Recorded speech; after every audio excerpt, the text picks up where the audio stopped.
көз тиген биені тастың көмегімен аман алып қалған. Ертеде Бекжан деген кісінің сүтте биесі болыпты. Ол биесін жұрт көзінен таса, сай ішінде сауады екен. Қымызы бүкіл ауылға жетеді екен. Бірде биесін жасырып сауып жатқанда, сайға түсіп келе жатқан бір топ кісіні көреді. Бекжан биеге сұқтанса, көз биеге емес, тасқа түссін деп, бір малта тасты бос шелектің ішіне тастайды. Өзі сүтті сауа береді.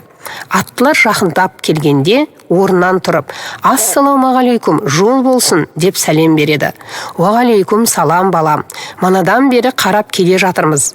Биеңді сауып жатырсың ба, әлде иітіп жатырсың ба?» дейді топ ішіндегі ақсақалы. «Бием оңайлықпен иімейтін еді, иітіп әуреленіп жатырмын» деп жауап береді. «Бәсе, бізде солай ойлап едік. 2-3 бие сауым уақыт өтті. Желіні бұлақтай не қылған бие?»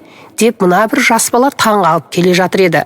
«Біз дес бермей, иітіп жатқан шығар» деген едік. «Біздің болжам рас келіпті» деп қария әрі қарай жүре береді. Жолаушылар кеткен соң Бекжан бос шелекті қарайды.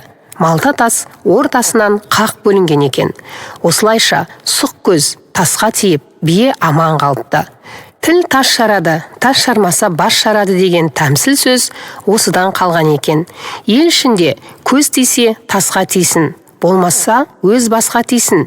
Көз өткеннің көзіне, тіл өткеннің тіліне, тіл көзім тасқа деген ырымдар бар. Кішкене балаға немесе асыл текті малға көз тимесін деп көз моншақ, түйреуіш қадайды.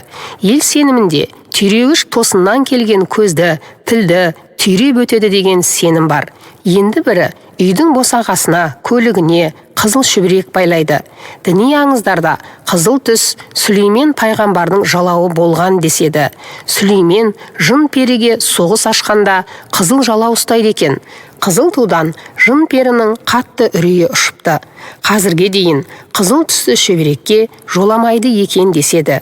Көз бен тілден келетін бәлені ескеріп, әулие даналар сұқтанып қарама, тесіліп таңданба деген ырымдар қалдырыпты. Салт дәстүр сөйлейді кітабынан. Оқыған Гүлбибі Әбусайылқызы.